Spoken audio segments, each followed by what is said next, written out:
We need to start again. Brief summary. 15 years experience in UX, doing mobile applications at Nokia, predictive analytics in SPSS, so data insights, and then recently IBM and IoT. So over the past probably 3 or 4 years, IBM Studio has gone through a rather large initiative to try and change the ethos of the company to be more design-led, more user-centric. So over the past few years, there's been a lot of effort gone in. We now have 44 studios across the world. We've got over 1,600 designers. I'm located in Hursley here, just down near Winchester, which is one of the larger of the studios across the site. Across the company. So in the Hursley studio, we've got quite, oh, the video's not going to work. I'll just skip it. So basically, we have a large studio. We have over between 20, 40 designers. We have a mixture of disciplines. We work across the huge portfolio of products that IBM currently build. I personally have a team that's across Hursley and several other countries. We have the development team. So in Hursley, we've thousands of employees working on various different old school mainframes right up to the new modern technologies. We have a lovely culture. There's been a big push to try and help with the design process, make it more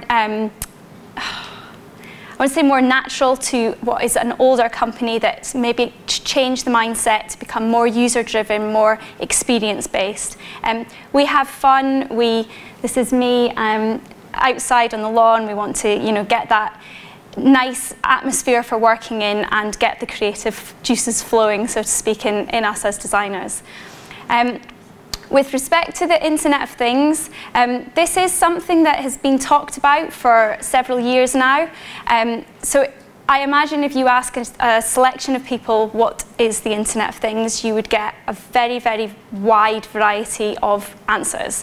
So in essence, the Internet of Things is the connection of devices. These could be any everyday objects. They can be large, they can be small, and allowing those devices to send and receive data. So when we talk about devices, these could be as big as cars, as small as mobile phones, anywhere in between. So we've got everyday objects like washing machines, we've got light bulbs. I'm guessing that there's probably at least one person in this room that's got maybe a Nest or a Hive thermostat. I can see you all taking pictures, so I know that many of you have got smartphones. So all of you, in some way, whether you realize it or not, are already party to the Internet of Things. We have got, as IBM is a large company and the Internet of Things is such a huge enterprise opportunity, there are different sides to the Internet of Things, and this is something that as a UX designer is something that we've got to really, really consider. So whilst we have companies that want to make money from the enterprise side of things, we also have the end consumers, and it's their data that's the important part for us. It's the data that we get from the devices, from the people, what they do, and how can that be beneficial to the end consumers as well as being beneficial to the businesses and the enterprises. So some examples I've got written up here. So we've got predictive maintenance, retail, insurance, people flow, safety, building management. So there's value of the Internet of Things in so many different areas. These are just a few. So for insurance purposes, there's benefits to the insurance companies and there's benefits to the end consumers. So everybody has got insurance of some sort. So if I take car insurance, for example, the benefit to the insurance company is that they get real-time data. They can see how their drivers potentially are performing in their cars, what their driving habits are. So that then feeds them that information. The end consumer's benefit there is if the real-time data has been gathered by an insurance company, they can tailor your quote. Maybe if they think you're a very safe driver, then they will lower your premium for you.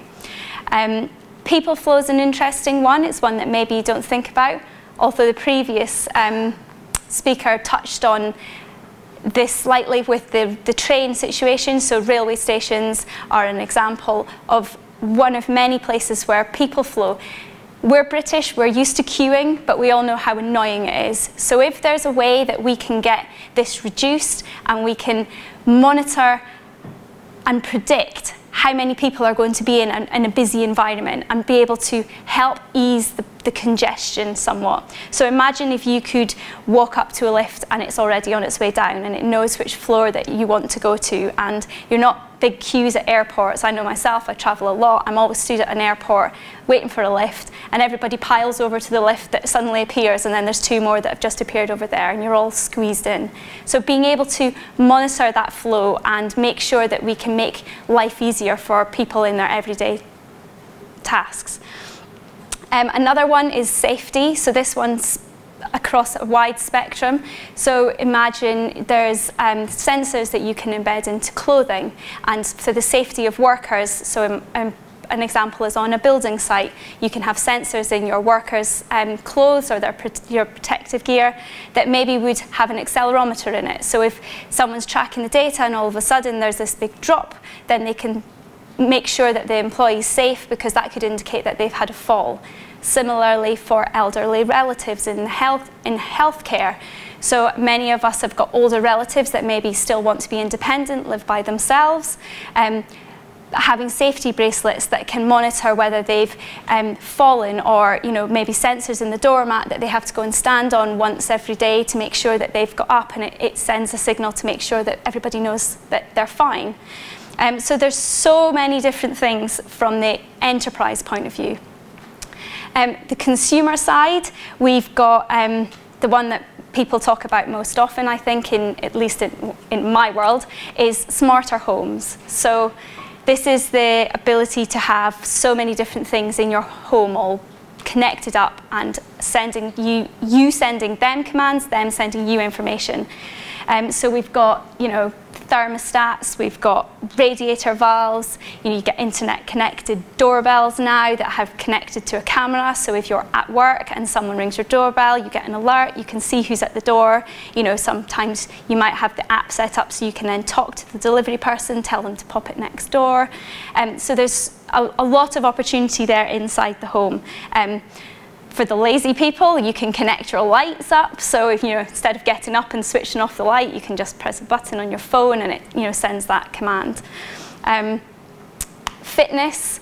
Many of us have got Fitbits or Apple Watches. These are all collecting data from sensors and sending up and learning about you and using it in your to your benefit. Cars. Insurance, I've already talked about the insurance from the car perspective.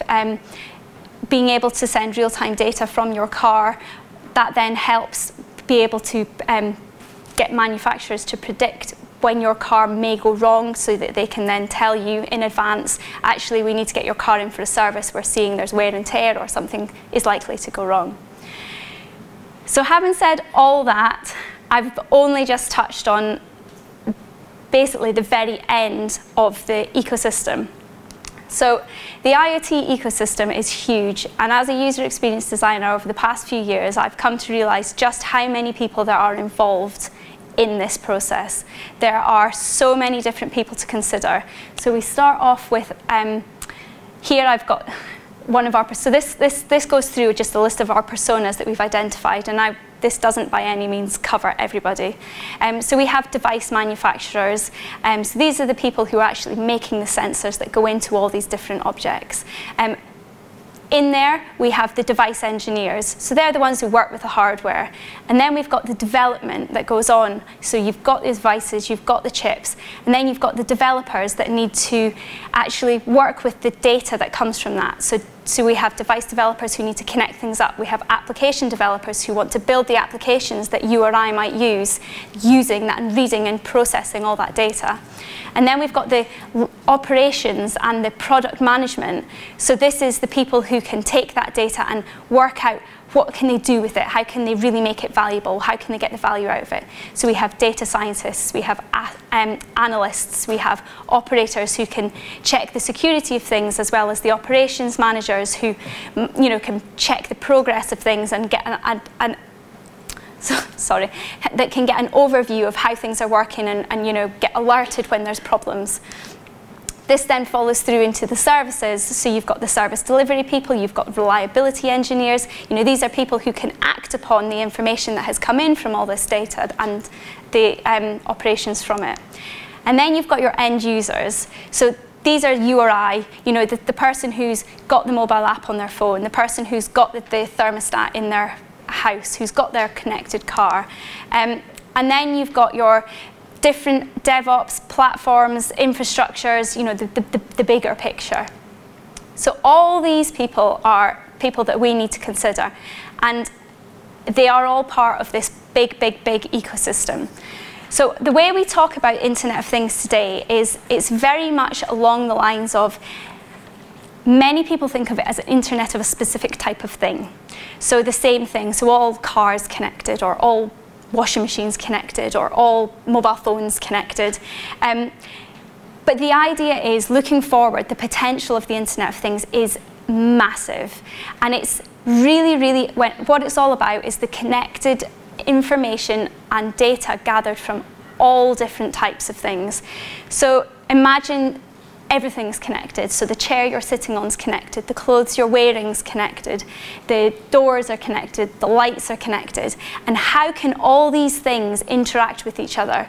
So having data from a particular type of thing is useful, but the real value is being able to take the data from all these different types of things, working with it together and seeing what can it do. So, we can come up with all sorts of imaginative ideas. I think imagination is one of those things that is limitless when it comes to this. So we can have funny examples where, imagine your fitness tracker is connected up to data coming from a vending machine, and, as a reward, your fitness tracker tells you you've completed your goals. So when you approach the vending machine, it will let you, get a bar of chocolate as a reward for what you've done. Your fridge is connected, so when you go shopping, you think, oh, I forgot to write my shopping list. You can just have a look and see what's in your fridge. Or your oven knows what you've just put in it, and you don't have to worry about burning it because it knows when to turn the oven off.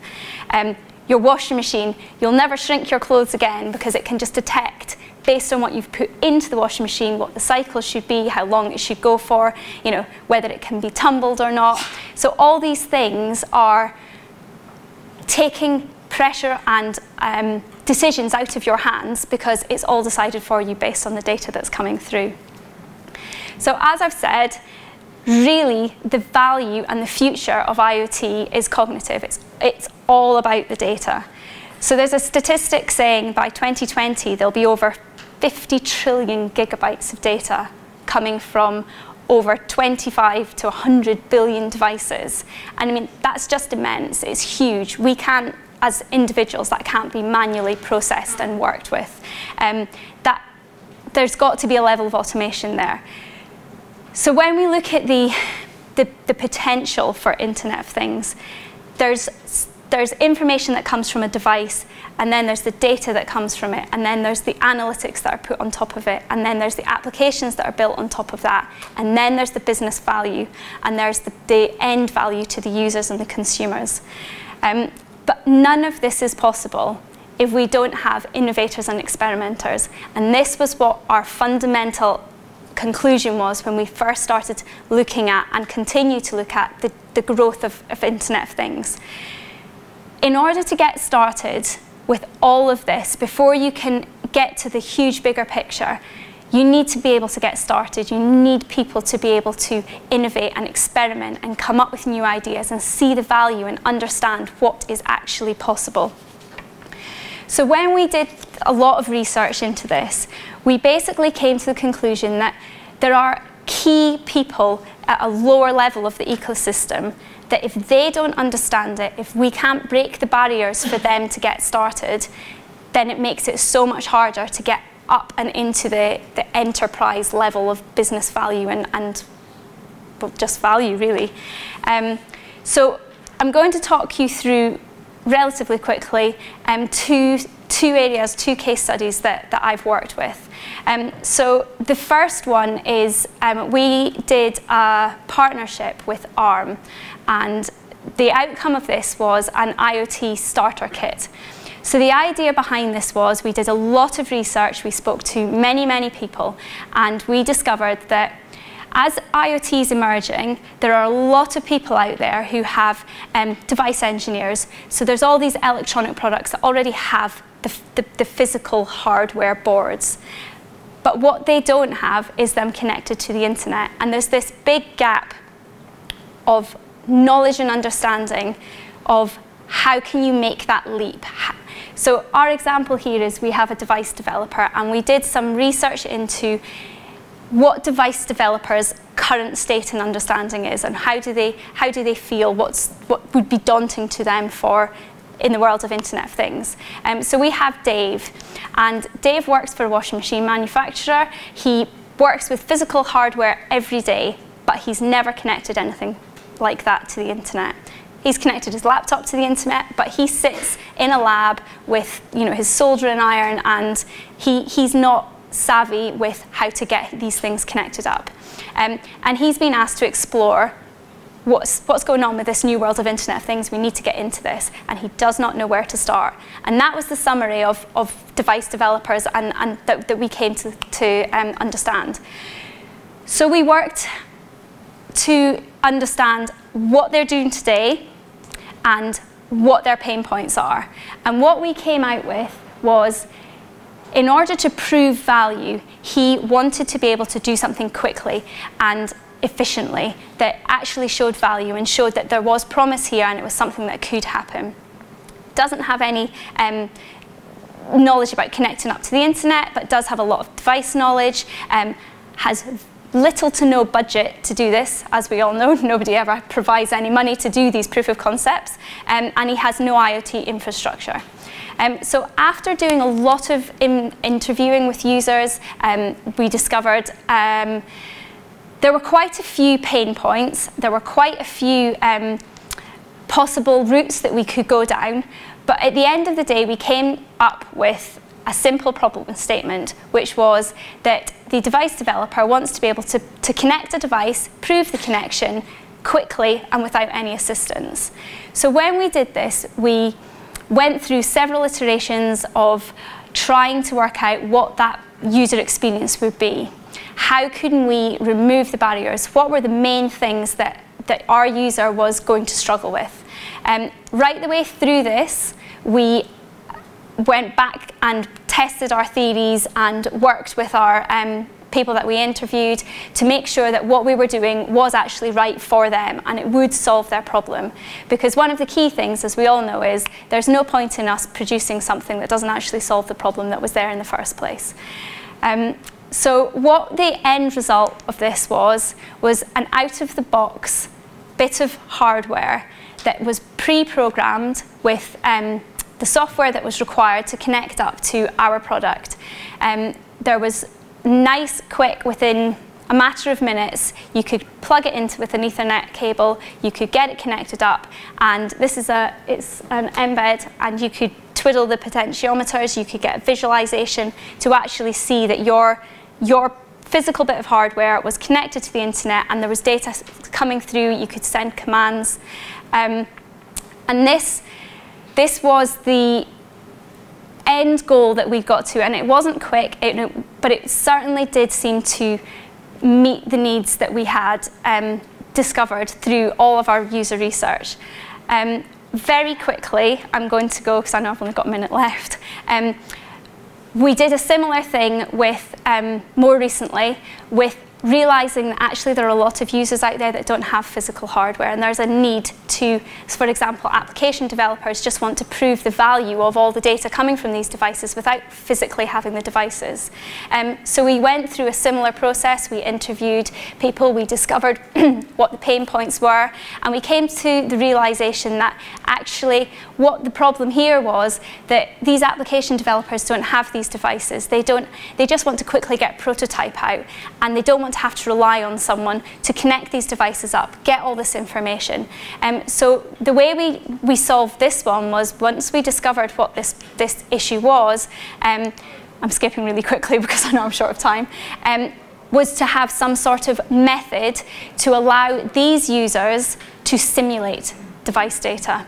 So what we did was we worked on what were the key things that they needed and how could we put that into our product. So instead of having to go elsewhere, use a third-party simulator, we've managed to integrate a simulator into our product that allows a user to structure the data, say what they're interested in, and build the application, test it, and use it without the need for actual physical devices. That means their proof of concept, they can see it works, and then once they're happy with it, they can then go back and rely on the other side of actually connecting up the physical devices, so they know they can prove something before going to the expense and the time to actually get things set up.